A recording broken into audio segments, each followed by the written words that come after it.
اعوذ باللہ من الشیطان الرجیم پناہ مانگتا ہوں میں اللہ کی شیطان مردود سے۔ بسم اللہ الرحمن الرحیم شروع اللہ کا نام لے کر جو بڑا مہربان نہایت رحم والا ہے۔ احمق لوگ کہیں گے کہ مسلمان جس قبلے پر پہلے سے چلے آتے تھے اب اس سے کیوں منہ پھیر بیٹھے؟ تم کہہ دو کہ مشرق اور مغرب سب اللہ ہی کا ہے، وہ جس کو چاہتا ہے سیدھے رستے پر چلاتا ہے، اور اسی طرح ہم نے تم کو امت معتدل بنایا ہے تاکہ تم لوگوں پر گواہ بنو اور پیغمبر آخر الزمان صلی اللہ علیہ وآلہ وسلم تم پر گواہ بنے۔ اور جس قبلے پر تم پہلے تھے اس کو ہم نے اس لیے مقرر کیا تھا کہ معلوم کریں کہ کون ہمارے پیغمبر کا تابع رہتا ہے اور کون الٹے پاؤں پھر جاتا ہے۔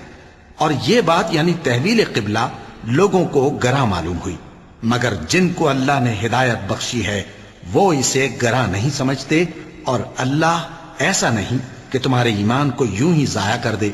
اللہ تو لوگوں پر بڑا مہربان ہے، صاحب رحمت ہے۔ اے پیغمبر صلی اللہ علیہ وآلہ وسلم، ہم تمہارا آسمان کی طرف منہ اٹھانا دیکھ رہے ہیں، سو ہم تم کو اسی قبلے کی طرف جس کو تم پسند کرتے ہو منہ کرنے کا حکم دیں گے۔ تو اپنا منہ مسجد حرام یعنی خانہ کعبہ کی طرف پھیر لو، اور تم لوگ جہاں ہوا کرو نماز پڑھنے کے وقت اسی مسجد کی طرف منہ کر لیا کرو۔ اور جن لوگوں کو کتاب دی گئی ہے وہ خوب جانتے ہیں کہ یہ نیا قبلہ ان کے پروردگار کی طرف سے حق ہے، اور جو کام یہ لوگ کرتے ہیں اللہ ان سے بے خبر نہیں۔ اور اگر تم ان اہل کتاب کے پاس تمام نشانیاں بھی لے کر آؤ تو بھی یہ تمہارے قبلے کی پیروی نہ کریں، اور تم بھی ان کے قبلے کی پیروی کرنے والے نہیں ہو، اور ان میں سے بھی بعض کے قبلے کے پیرو نہیں۔ اور اگر تم باوجود اس کے کہ تمہارے پاس علم یعنی اللہ کا حکم آ چکا ہے ان کی خواہشوں کے پیچھے چلو گے تو ظالموں میں ہو جاؤ گے۔ جن لوگوں کو ہم نے کتاب دی ہے وہ ان پیغمبر آخر الزمان صلی اللہ علیہ وآلہ وسلم کو اس طرح پہچانتے ہیں جس طرح اپنے بیٹوں کو پہچانا کرتے ہیں، مگر ایک فریق ان میں سے سچی بات کو جان بوجھ کر چھپا رہا ہے۔ اے پیغمبر صلی اللہ علیہ وآلہ وسلم، یہ نیا قبلہ تمہارے پروردگار کی طرف سے حق ہے، تو تم ہرگز شک کرنے والوں میں نہ ہونا، اور ہر ایک شخص کے لیے ایک سمت مقرر ہے جدھر وہ عبادت کے وقت منہ کیا کرتا ہے، تو تم نیکیوں میں سبقت حاصل کرو۔ تم جہاں ہوگے اللہ تم سب کو جمع کرے گا، بے شک اللہ ہر چیز پر قادر ہے۔ اور تم جہاں سے نکلو نماز میں اپنا منہ مسجد حرام کی طرف کر لیا کرو، بے شبہ یہ تمہارے پروردگار کی طرف سے حق ہے، اور تم لوگ جو کچھ کرتے ہو اللہ اس سے بے خبر نہیں۔ اور تم جہاں سے نکلو مسجد حرام کی طرف منہ کر کے نماز پڑھا کرو، اور مسلمانوں تم جہاں ہوا کرو اسی مسجد کی طرف رخ کیا کرو۔ یہ تاکید اس لیے کی گئی ہے کہ لوگ تم کو کسی طرح کا الزام نہ دے سکیں، مگر ان میں سے جو ظالم ہیں وہ الزام دیں تو دیں، سو ان سے مت ڈرنا اور مجھی سے ڈرتے رہنا، اور یہ بھی مقصود ہے کہ میں تم کو اپنی تمام نعمتیں بخشوں، اور یہ بھی کہ تم راہ راست پر چلو۔ جس طرح من جملہ اور نعمتوں کے ہم نے تمہیں میں سے ایک رسول بھیجے ہیں جو تم کو ہماری آیتیں پڑھ پڑھ کر سناتے اور تمہیں پاک بناتے، اور کتاب یعنی قرآن اور دانائی سکھاتے ہیں، اور ایسی باتیں بتاتے ہیں جو تم پہلے نہیں جانتے تھے، سو تم مجھے یاد کیا کرو، میں تمہیں یاد کیا کروں گا، اور میرا احسان مانتے رہنا اور میری ناشکری نہ کرنا۔ اے ایمان والو، صبر اور نماز سے مدد لیا کرو، بے شک اللہ صبر کرنے والوں کے ساتھ ہے۔ اور جو لوگ اللہ کی راہ میں مارے جائیں ان کی نسبت یہ نہ کہنا کہ وہ مرے ہوئے ہیں، وہ مردہ نہیں بلکہ زندہ ہیں، لیکن تم کو شعور نہیں۔ اور ہم کسی قدر خوف اور بھوک اور مال اور جانوں اور میووں کے نقصان سے تمہاری آزمائش کریں گے، اور صبر کرنے والوں کو بشارت سنا دو کہ ان لوگوں پر جب کوئی مصیبت واقع ہوتی ہے تو کہتے ہیں کہ ہم اللہ ہی کا مال ہیں اور اسی کی طرف لوٹ کر جانے والے ہیں۔ یہی لوگ ہیں جن پر ان کے پروردگار کی عنایتیں ہیں اور خصوصی رحمت بھی ہے، اور یہی سیدھے رستے پر ہیں۔ بے شک کوہ صفا اور مروہ اللہ کی نشانیوں میں سے ہیں، تو جو شخص خانہ کعبہ کا حج یا عمرہ کرے اس پر کچھ گناہ نہیں کہ دونوں کے درمیان چکر لگائے، بلکہ یہ ایک نیک کام ہے، اور جو کوئی نیک کام کرے تو اللہ قدردان ہے، دانا ہے۔ جو لوگ ہمارے حکموں اور ہدایتوں کو جو ہم نے نازل کی ہیں کسی غرض فاسد سے چھپاتے ہیں، باوجود کہ ہم نے ان کو لوگوں کے سمجھانے کے لیے اپنی کتاب میں کھول کھول کر بیان کر دیا ہے، ایسوں پر اللہ اور تمام لعنت کرنے والے لعنت کرتے ہیں۔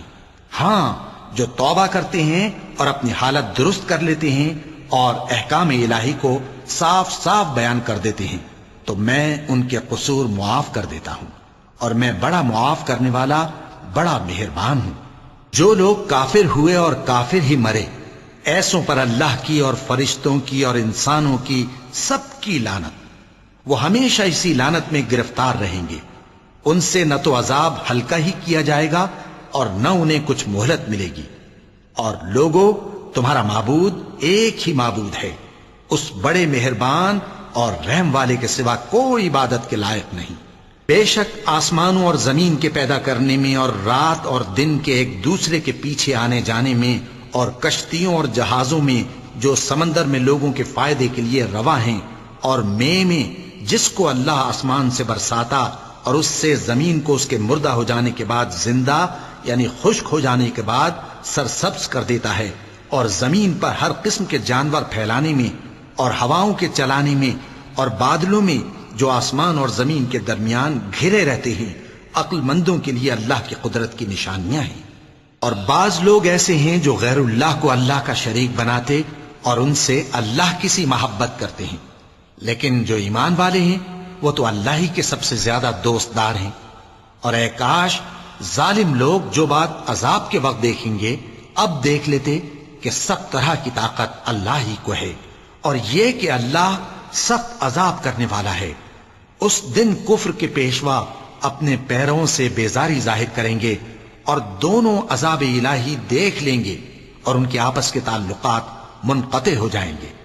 یہ حال دیکھ کر پیروی کرنے والے حسرت سے کہیں گے کہ اے کاش ہمیں پھر دنیا میں جانا نصیب ہو، تاکہ جس طرح یہ ہم سے بیزار ہو رہے ہیں اسی طرح ہم بھی ان سے بیزار ہوں۔ اس طرح اللہ ان کے اعمال حسرت بنا کر دکھائے گا اور وہ دوزخ سے نکل نہیں سکیں گے۔ لوگوں، جو چیزیں زمین میں حلال طیب ہیں وہ کھاؤ، اور شیطان کے قدموں پر نہ چلو، وہ تمہارا کھلا دشمن ہے۔ وہ تو تم کو برائی اور بے حیائی ہی کے کام کرنے کو کہتا ہے، اور یہ بھی کہ اللہ کی نسبت ایسی باتیں کہو جن کا تمہیں کچھ بھی علم نہیں۔ اور جب ان لوگوں سے کہا جاتا ہے کہ جو کتاب اللہ نے نازل فرمائی ہے اس کی پیروی کرو، تو کہتے ہیں نہیں، بلکہ ہم تو اسی چیز کی پیروی کریں گے جس پر ہم نے اپنے باپ دادا کو پایا۔ بھلا اگرچہ ان کے باپ دادا نہ کچھ سمجھتے ہوں اور نہ سیدھے رستے پر ہوں، تب بھی وہ انہی کی تقلید کیے جائیں گے۔ جو لوگ کافر ہیں ان کی مثال اس شخص کی سی ہے جو کسی ایسی چیز کو آواز دے جو پکار اور آواز کے سوا کچھ سن نہ سکے۔ یہ بہرے ہیں، گونگے ہیں، اندھے ہیں کہ کچھ سمجھ ہی نہیں سکتے۔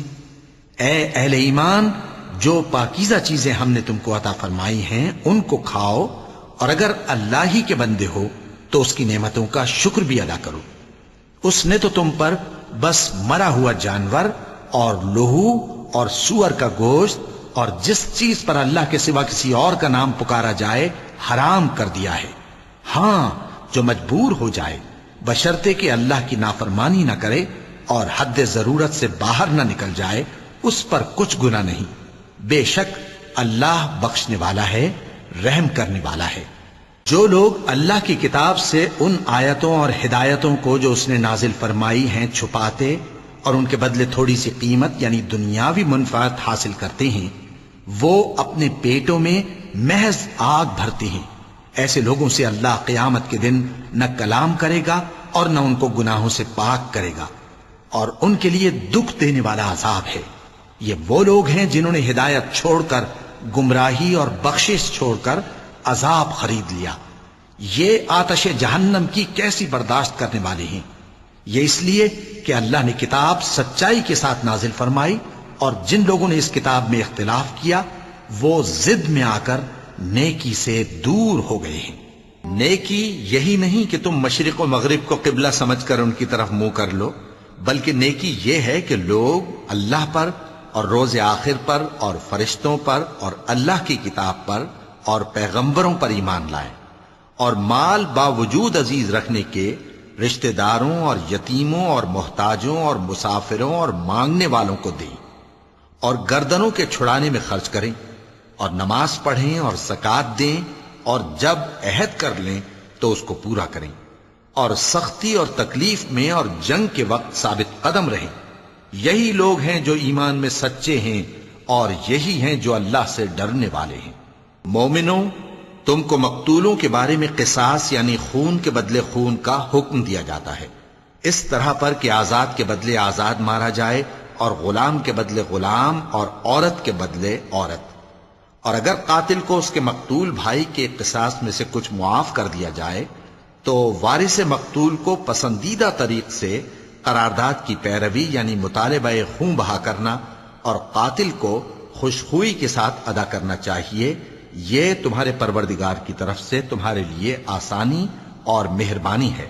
اب جو اس کے بعد زیادتی کرے اس کے لیے دکھ کا عذاب ہے۔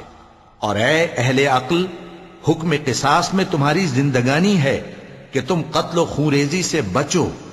تم پر فرض کیا جاتا ہے کہ جب تم میں سے کسی کو موت کا وقت آ جائے تو اگر وہ کچھ مال چھوڑ جانے والا ہو تو ماں باپ اور رشتہ داروں کے لیے دستور کے مطابق وصیت کر جائے۔ اللہ سے ڈرنے والوں پر یہ ایک حق ہے۔ پھر جو شخص وصیت کو سننے کے بعد اس کو بدل ڈالے تو اس کے بدلنے کا گناہ انہی لوگوں پر ہے جو اس کو بدلیں، اور بے شک اللہ سنتا جانتا ہے۔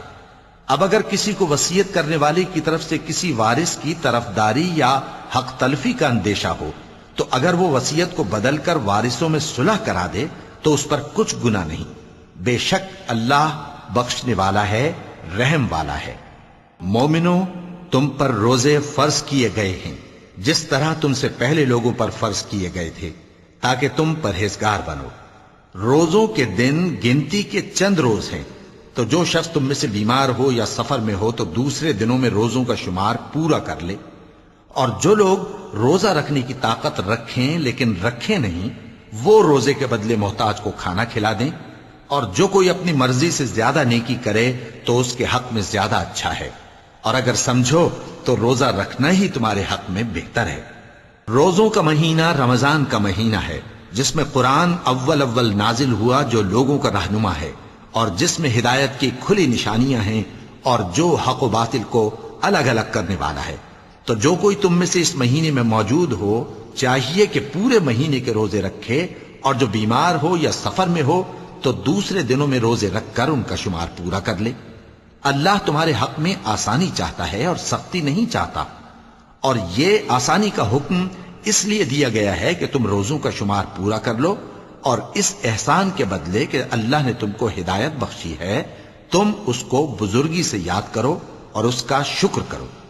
اور اے پیغمبر، جب تم سے میرے بندے میرے بارے میں دریافت کریں تو انہیں معلوم ہو کہ میں تو تمہارے پاس ہی ہوں۔ جب کوئی پکارنے والا مجھے پکارتا ہے تو میں اس کی دعا قبول کرتا ہوں، تو ان کو چاہیے کہ میرے حکموں کو مانیں اور مجھ پر ایمان رکھیں تاکہ نیک رستہ پائیں۔ روزوں کی راتوں میں تمہارے لیے اپنی عورتوں کے پاس جانا جائز کر دیا گیا ہے، وہ تمہاری پوشاک ہیں اور تم ان کی پوشاک ہو۔ اللہ کو معلوم ہے کہ تم ان کے پاس جانے سے اپنے حق میں خیانت کرتے تھے، سو اس نے تم پر مہربانی کی اور تمہاری حرکات سے درگزر فرمائی، تو اب تم کو اختیار ہے کہ ان سے مباشرت کرو۔ اور اللہ نے جو چیز تمہارے لیے لکھ رکھی ہے یعنی اولاد، اس کو اللہ سے طلب کرو اور کھاؤ اور پیو، یہاں تک کہ صبح کی سفید دھاری رات کی سیاہ دھاری سے الگ نظر آنے لگے، پھر روزہ رکھ کر رات تک پورا کرو۔ اور جب تم مسجدوں میں اعتکاف بیٹھتے ہو تو ان سے مباشرت نہ کرو، یہ اللہ کی حدیں ہیں، ان کے پاس نہ جانا۔ اسی طرح اللہ اپنی آیتیں لوگوں کے سمجھانے کے لیے کھول کھول کر بیان فرماتا ہے تاکہ وہ پرہیزگار بنے۔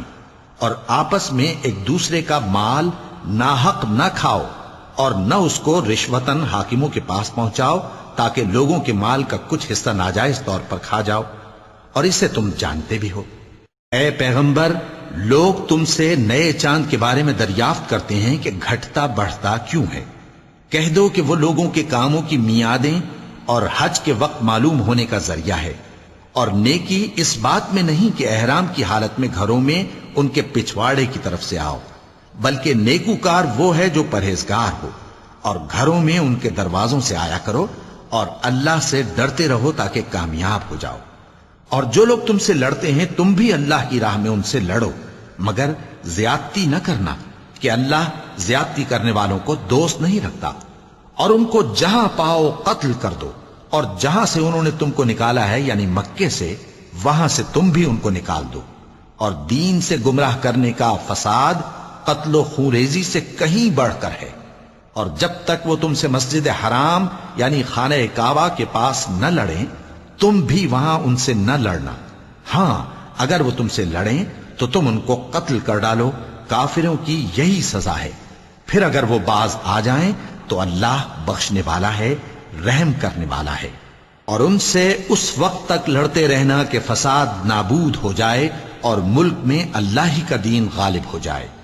پھر اگر وہ فساد سے باز آ جائیں تو ظالموں کے سوا کسی پر زیادتی نہیں کرنی چاہیے۔ ادب کا مہینہ ادب کے مہینے کے مقابل ہے، اور ادب کی چیزیں ایک دوسرے کا بدلہ ہیں۔ پس اگر کوئی تم پر زیادتی کرے تو جیسی زیادتی وہ تم پر کرے ویسی ہی تم اس پر کرو، اور اللہ سے ڈرتے رہو اور جان رکھو کہ اللہ ڈرنے والوں کے ساتھ ہے۔ اور اللہ کی راہ میں مال خرچ کرو اور اپنے آپ کو ہلاکت میں نہ ڈالو، اور نیکی کرو، بے شک اللہ نیکی کرنے والوں کو دوست رکھتا ہے۔ اور اللہ کی خوشنودی کے لیے حج اور عمرے کو پورا کرو، اور اگر راستے میں روک لیے جاؤ تو جیسی قربانی میسر ہو کر دو، اور جب تک قربانی اپنے مقام پر نہ پہنچ جائے سر نہ منڈاؤ۔ اور اگر کوئی تم میں بیمار ہو یا اس کے سر میں کسی طرح کی تکلیف ہو تو اگر وہ سر منڈا لے تو اس کے بدلے روزے رکھے یا صدقہ دے یا قربانی کرے۔ پھر جب تکلیف دور ہو کر تم مطمئن ہو جاؤ تو جو تم میں حج کے وقت تک عمرے سے فائدہ اٹھانا چاہے وہ جیسی قربانی میسر ہو کرے، اور جس کو قربانی نہ ملے وہ 3 روزے ایام حج میں رکھے اور 7 جب واپس ہو، یہ پورے 10 ہوئے۔ یہ حکم اس شخص کے لیے ہے جس کے اہل و عیال مکے میں نہ رہتے ہوں۔ اور اللہ سے ڈرتے رہو اور جان رکھو کہ اللہ سخت عذاب دینے والا ہے۔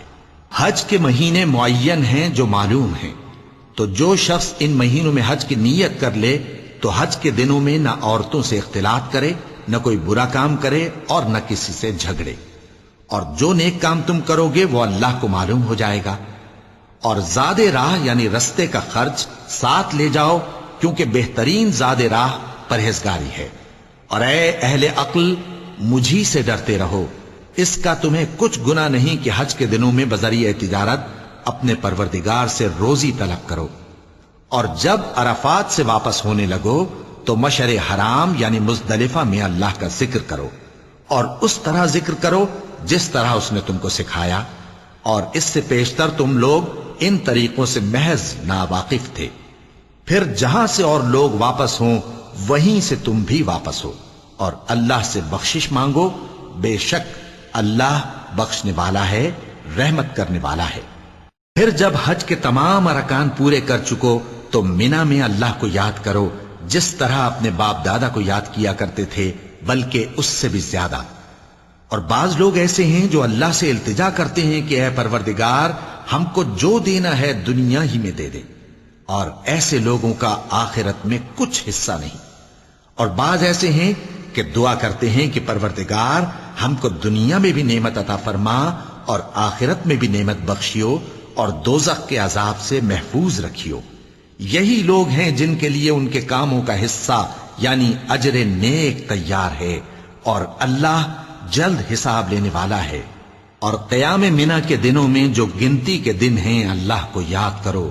اگر کوئی جلدی کرے اور 2 ہی دن میں چل دے تو اس پر بھی کچھ گناہ نہیں، اور جو بات تک ٹھہرا رہے اس پر بھی کچھ گناہ نہیں۔ یہ باتیں اس شخص کے لیے ہیں جو اللہ سے ڈرے، اور تم لوگ اللہ سے ڈرتے رہو اور جان رکھو کہ تم سب اس کے پاس جمع کیے جاؤ گے۔ اور کوئی شخص تو ایسا ہے جس کی گفتگو دنیا کی زندگی میں تم کو دلکش معلوم ہوتی ہے اور وہ اپنے معافی ضمیر پر یعنی اس بات پر جو اس کے دل میں ہے اللہ کو گواہ بناتا ہے، حالانکہ وہ سخت جھگڑالو ہے۔ اور جب پیٹ پھیر کر چلا جاتا ہے تو زمین میں دوڑتا پھرتا ہے تاکہ اس میں فتنہ انگیزی کرے اور کھیتی کو برباد اور انسانوں اور حیوانوں کی نسل کو نابود کر دے، اور اللہ فتنہ انگیزی کو پسند نہیں کرتا۔ اور جب اس سے کہا جاتا ہے کہ اللہ سے خوف کر تو غرور اس کو گناہ میں پھنسا دیتا ہے، سو اس کو جہنم کافی ہے اور وہ بہت برا ٹھکانہ ہے۔ اور کوئی شخص ایسا ہے کہ اللہ کی خوشنودی حاصل کرنے کے لیے اپنی جان بیچ ڈالتا ہے، اور اللہ بندوں پر بہت مہربان ہے۔ مومنو، اسلام میں پورے پورے داخل ہو جاؤ اور شیطان کے پیچھے نہ چلو، وہ تو تمہارا کھلا دشمن ہے۔ پھر اگر تم احکام روشن پہنچ جانے کے بعد لڑکھڑا جاؤ تو جان رکھو کہ اللہ غالب ہے، حکمت والا ہے۔ کیا یہ لوگ اسی بات کے منتظر ہیں کہ ان پر اللہ کا عذاب بادل کے سائبانوں میں آ نازل ہو اور فرشتے بھی اتر آئیں اور کام تمام کر دیا جائے؟ اور سب کاموں کا رجوع اللہ ہی کی طرف ہے۔ اے پیغمبر، بنی اسرائیل سے پوچھو کہ ہم نے ان کو کتنی کھلی نشانیاں دیں، اور جو شخص اللہ کی نعمت کو اپنے پاس آنے کے بعد بدل دے تو اللہ سخت عذاب کرنے والا ہے۔ اور جو کافر ہیں ان کے لیے دنیا کی زندگی خوشنما کر دی گئی ہے اور وہ مومنوں سے تمسخر کرتی ہیں، لیکن جو پرہیزگار ہیں وہ قیامت کے دن ان سے اوپر ہوں گے۔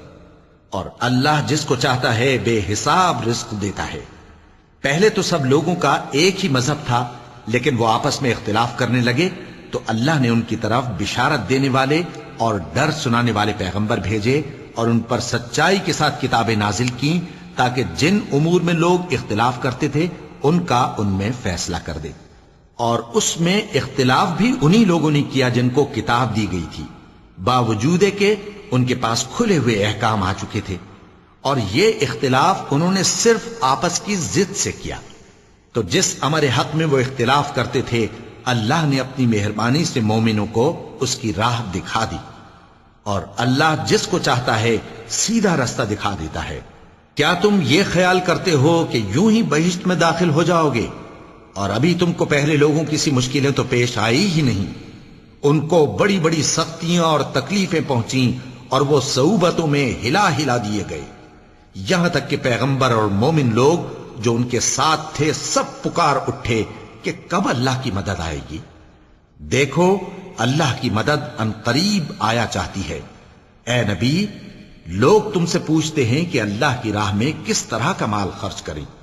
کہہ دو کہ جو چاہو خرچ کرو، لیکن جو مال خرچ کرنا چاہو وہ درجہ بدرجہ اہل استحقاق یعنی ماں باپ کو اور قریب کے رشتہ داروں کو اور یتیموں کو اور محتاجوں کو اور مسافروں کو سب کو دو، اور جو بھلائی تم کرو گے اللہ اس کو جانتا ہے۔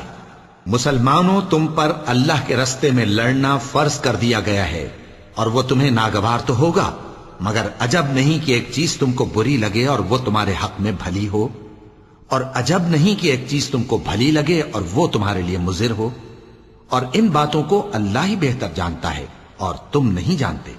اے پیغمبر، لوگ تم سے عزت والے مہینوں میں لڑائی کرنے کے بارے میں دریافت کرتے ہیں، کہہ دو کہ ان میں لڑنا بڑا گناہ ہے، اور اللہ کی راہ سے روکنا اور اس سے کفر کرنا اور مسجد حرام یعنی خانہ کعبہ میں جانے سے بند کرنا اور اہل مسجد کو اس میں سے نکال دینا جو یہ کفار کرتے ہیں، اللہ کے نزدیک اس سے بھی زیادہ گناہ ہے، اور فتنہ انگیزی خونریزی سے بھی بڑھ کر ہے۔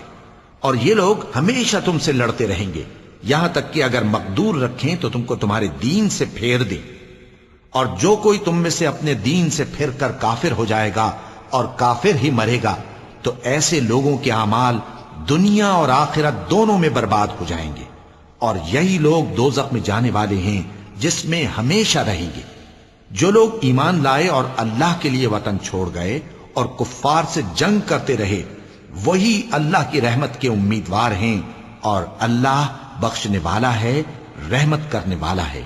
اے پیغمبر، لوگ تم سے شراب اور جوئے کا حکم دریافت کرتے ہیں، کہہ دو کہ ان میں گناہ بڑے ہیں اور لوگوں کے لیے کچھ فائدے بھی ہیں، مگر ان کے گناہ فائدوں سے کہیں زیادہ ہیں۔ اور یہ بھی تم سے پوچھتے ہیں کہ اللہ کی راہ میں کون سا مال خرچ کریں، کہہ دو کہ جو ضرورت سے زیادہ ہو. اس طرح اللہ تمہارے لیے اپنے احکام کھول کھول کر بیان فرماتا ہے تاکہ تم سوچو، یعنی دنیا اور آخرت کی باتوں میں غور کرو. اور تم سے یتیموں کے بارے میں بھی دریافت کرتے ہیں، کہہ دو کہ ان کی حالت کی اصلاح بہت اچھا کام ہے، اور اگر تم ان سے مل جل کر رہنا یعنی خرچ اکٹھا رکھنا چاہو تو وہ تمہارے بھائی ہیں، اور اللہ خوب جانتا ہے کہ خرابی کرنے والا کون ہے اور اصلاح کرنے والا کون. اور اگر اللہ چاہتا تو تم کو تکلیف میں ڈال دیتا، بے شک اللہ غالب ہے، حکمت والا ہے.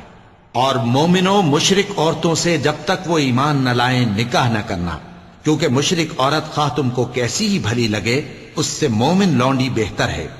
اور اسی طرح مشرک مرد جب تک ایمان نہ لائیں مومن عورتوں کو ان کی زوجیت میں نہ دینا، کیونکہ مشرک مرد سے خواہ وہ تم کو کیسا ہی بھلا لگے مومن غلام بہتر ہے.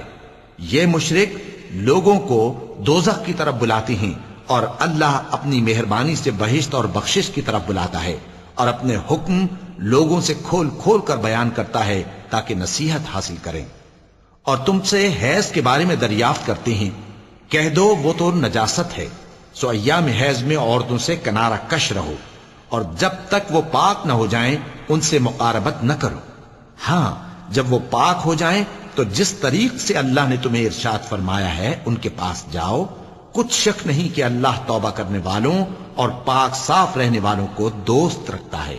تمہاری عورتیں تمہاری کھیتی ہیں، تو اپنی کھیتی میں جس طرح چاہو جاؤ، اور اپنے لیے نیک عمل آگے بھیجو، اور اللہ سے ڈرتے رہو، اور جان رکھو کہ ایک دن تمہیں اس کے روبرو حاضر ہونا ہے.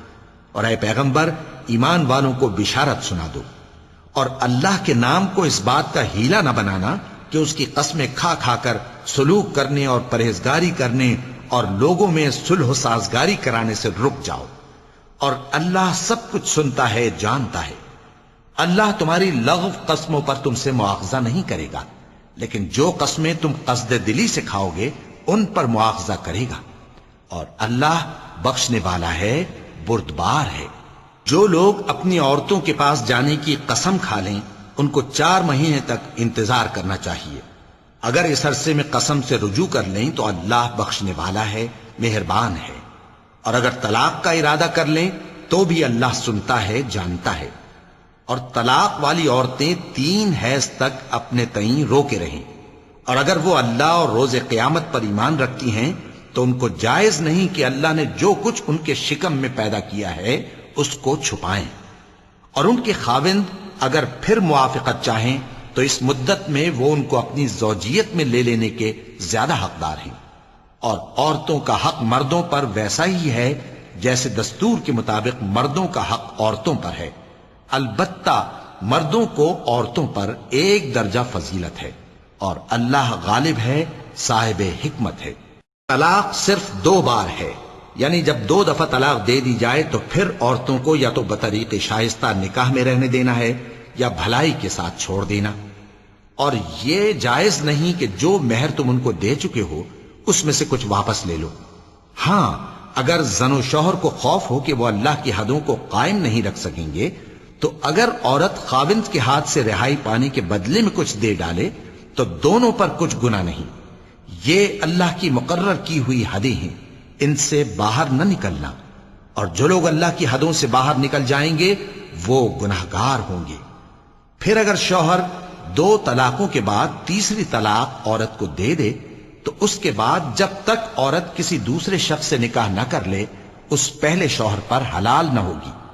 ہاں اگر دوسرا خاوند بھی طلاق دے دے اور عورت اور پہلا خاوند پھر ایک دوسرے کی طرف رجوع کر لیں تو ان پر کچھ گناہ نہیں، بشرطے کہ دونوں یقین کریں کہ اللہ کی حدوں کو قائم رکھ سکیں گے. اور یہ اللہ کی حدیں ہیں، ان کو وہ ان لوگوں کے لیے بیان فرماتا ہے جو علم رکھتے ہیں. اور جب تم عورتوں کو 2 دفعہ طلاق دے چکو اور ان کی عدت پوری ہو جائے تو انہیں یا تو حسن سلوک سے نکاح میں رہنے دو یا بطریق شائستہ رخصت کر دو. اور اس نیت سے ان کو نکاح میں نہ رہنے دینا چاہیے کہ انہیں تکلیف دو اور ان پر زیادتی کرو. اور جو ایسا کرے گا وہ اپنا ہی نقصان کرے گا. اور اللہ کے احکام کو ہنسی اور کھیل نہ بناؤ. اور اللہ نے تم کو جو نعمتیں بخشی ہیں اور تم پر جو کتاب اور دانائی کی باتیں نازل کی ہیں جن سے وہ تمہیں نصیحت فرماتا ہے ان کو یاد کرو، اور اللہ سے ڈرتے رہو، اور جان رکھو کہ اللہ ہر چیز سے واقف ہے۔ اور جب تم عورتوں کو طلاق دے چکو اور ان کی عدت پوری ہو جائے تو ان کو اپنے شوہروں کے ساتھ جب وہ آپس میں جائز طور پر راضی ہو جائیں نکاح کرنے سے مت روکو۔ اس حکم سے اس شخص کو نصیحت کی جاتی ہے جو تم میں اللہ اور روز آخر پر یقین رکھتا ہے۔ یہ تمہارے لیے نہایت خوب اور بہت پاکیزگی کی بات ہے، اور اللہ جانتا ہے اور تم نہیں جانتے۔ اور مائیں اپنے بچوں کو پورے 2 سال دودھ پلائیں، یہ حکم اس شخص کے لیے ہے جو پوری مدت تک دودھ پلوانا چاہے، اور دودھ پلانے والی ماؤں کا کھانا اور کپڑا دستور کے مطابق باپ کے ذمے ہوگا۔ کسی شخص کو اس کی طاقت سے زیادہ تکلیف نہیں دی جاتی، تو یاد رکھو کہ نہ تو ماں کو اس کے بچے کے سبب نقصان پہنچایا جائے اور نہ باپ کو اس کی اولاد کی وجہ سے نقصان پہنچایا جائے، اور اسی طرح نان و نفقہ بچے کے وارث کے ذمے ہے۔ اور اگر دونوں یعنی ماں باپ آپس کی رضامندی اور صلاح سے بچے کا دودھ چھڑانا چاہیں تو ان پر کچھ گناہ نہیں، اور اگر تم اپنی اولاد کو دودھ پلوانا چاہو تو تم پر کچھ گناہ نہیں، بشرطے کہ تم دودھ پلانے والیوں کو دستور کے مطابق ان کا حق جو تم نے دینا کیا تھا دے دو۔ اور اللہ سے ڈرتے رہو اور جان رکھو کہ جو کچھ تم کرتے ہو اللہ اس کو دیکھ رہا ہے۔ اور جو لوگ تم میں سے مر جائیں اور عورتیں چھوڑ جائیں تو وہ عورتیں 4 مہینے اور 10 دن اپنے آپ کو روکے رہیں، اور جب یہ عدت پوری کر چکیں اور اپنے حق میں پسندیدہ کام یعنی نکاح کر لیں تو تم پر کچھ گناہ نہیں، اور اللہ تمہارے سب کاموں سے واقف ہے۔ اگر تم اشارے کنائے میں عورتوں کو نکاح کا پیغام بھیجو یا نکاح کی خواہش کو اپنے دلوں میں مخفی رکھو تو تم پر کچھ گناہ نہیں۔ اللہ کو معلوم ہے کہ تم ان سے نکاح کا ذکر کرو گے، مگر ایام عدت میں اس کے سوا کے دستور کے مطابق کوئی بات کہہ دو، پوشیدہ طور پر ان سے قول و قرار نہ کرنا، اور جب تک عدت پوری نہ ہو لے نکاح کا پختہ ارادہ نہ کرنا۔ اور جان رکھو کہ جو کچھ تمہارے دلوں میں ہے اللہ کو سب معلوم ہے، تو اس سے ڈرتے رہو اور جان رکھو کہ اللہ بخشنے والا ہے، حلم والا ہے۔ اور اگر تم عورتوں کو ان کے پاس جانے یا ان کا مہر مقرر کرنے سے پہلے طلاق دے دو تو تم پر کچھ گناہ نہیں، ہاں ان کو دستور کے مطابق کچھ خرچ ضرور دو، یعنی مقدور والا اپنے مقدور کے مطابق دے اور تنگ دست اپنی حیثیت کے مطابق۔ نیک لوگوں پر یہ ایک طرح کا حق ہے۔ اور اگر تم عورتوں کو ان کے پاس جانے سے پہلے طلاق دے دو لیکن مہر مقرر کر چکے ہو تو آدھا مہر دینا ہوگا۔ ہاں اگر عورتیں مہر بخش دیں یا مرد جن کے ہاتھ میں عقد نکاح ہے اپنا حق چھوڑ دیں اور پورا مہر دے دیں تو ان کو اختیار ہے۔ اور اگر تم مرد لوگ ہی اپنا حق چھوڑ دو تو یہ پرہیزگاری کی بات ہے، اور آپس میں بھلائی کرنے کو فراموش نہ کرنا۔ کچھ شک نہیں کہ اللہ تمہارے سب کاموں کو دیکھ رہا ہے۔ مسلمانوں، سب نمازیں خصوصاً بیچ کی نماز یعنی نماز عصر پورے اہتمام کے ساتھ ادا کرتے رہو، اور اللہ کے آگے ادب سے کھڑے رہا کرو۔ پھر اگر تم خوف کی حالت میں ہو تو پیادے یا سوار جس حال میں ہو نماز پڑھ لو۔ پھر جب امن و اطمینان ہو جائے تو جس طریق سے اللہ نے تم کو سکھایا ہے جو تم پہلے نہیں جانتے تھے اللہ کو یاد کرو۔ اور جو لوگ تم میں سے مر جائیں اور عورتیں چھوڑ جائیں وہ اپنی عورتوں کے حق میں وصیت کر جائیں کہ ان کو 1 سال تک خرچ دیا جائے اور گھر سے نہ نکالی جائیں۔ ہاں اگر وہ خود گھر سے چلی جائیں اور اپنے حق میں پسندیدہ کام یعنی نکاح کر لیں تو تم پر کچھ گناہ نہیں، اور اللہ زبردست ہے، حکمت والا ہے۔ اور مطلقہ عورتوں کو بھی دستور کے مطابق نان و نفقہ دینا چاہیے، پرہیزگاروں پر یہ بھی حق ہے۔ اسی طرح اللہ اپنے احکام تمہارے لیے بیان فرماتا ہے تاکہ تم سمجھو۔ بھلا تم نے ان لوگوں کو نہیں دیکھا جو شمار میں ہزاروں ہی تھے اور موت کے ڈر سے اپنے گھروں سے نکل بھاگے تھے، تو اللہ نے ان کو حکم دیا کہ مر جاؤ، پھر ان کو زندہ بھی کر دیا۔ کچھ شک نہیں کہ اللہ لوگوں پر مہربانی رکھتا ہے، لیکن اکثر لوگ شکر نہیں کرتے۔ اور مسلمانوں، اللہ کی راہ میں جہاد کرو اور جان رکھو کہ اللہ سب کچھ سنتا ہے، سب کچھ جانتا ہے۔ کون ہے کہ اللہ کو قرض حسنہ دے کہ وہ اس کے بدلے اس کو کئی گنا زیادہ دے گا، اور اللہ ہی روزی کو تنگ کرتا اور وہی اسے کشادہ کرتا ہے، اور تم اسی کی طرف لوٹ کر جاؤ گے۔ بھلا تم نے بنی اسرائیل کی ایک جماعت کو نہیں دیکھا جس نے موسیٰ کے بعد اپنے پیغمبر سے کہا کہ آپ ہمارے لیے ایک بادشاہ مقرر کر دیں تاکہ ہم اللہ کی راہ میں جہاد کریں؟ پیغمبر نے کہا کہ اگر تم کو جہاد کا حکم دیا جائے تو ایسا تو نہیں کہ لڑنے سے پہلو تہی کرو۔ وہ کہنے لگے کہ ہم اللہ کی راہ میں کیوں نہ لڑیں گے جبکہ ہم وطن سے خارج اور بال بچوں سے جدا کر دیے گئے۔ پھر جب ان کو جہاد کا حکم دیا گیا تو چند اشخاص کے سوا سب پھر گئے، اور اللہ ظالموں سے خوب واقف ہے۔ اور پیغمبر نے ان سے یہ بھی کہا کہ اللہ نے تم پر طالوت کو بادشاہ مقرر فرمایا ہے۔ وہ بولے کہ اسے ہم پر بادشاہی کا حق کیوں کر ہو سکتا ہے؟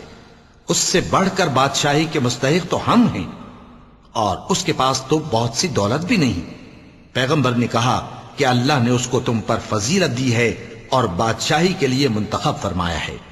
اس نے اسے علم بھی بہت سا بخشا ہے اور تن و توش بھی بڑا عطا کیا ہے، اور اللہ کو اختیار ہے جسے چاہے بادشاہی بخشے، وہ بڑا کشائش والا ہے، دانا ہے۔ وَلَقَ اللَّهُ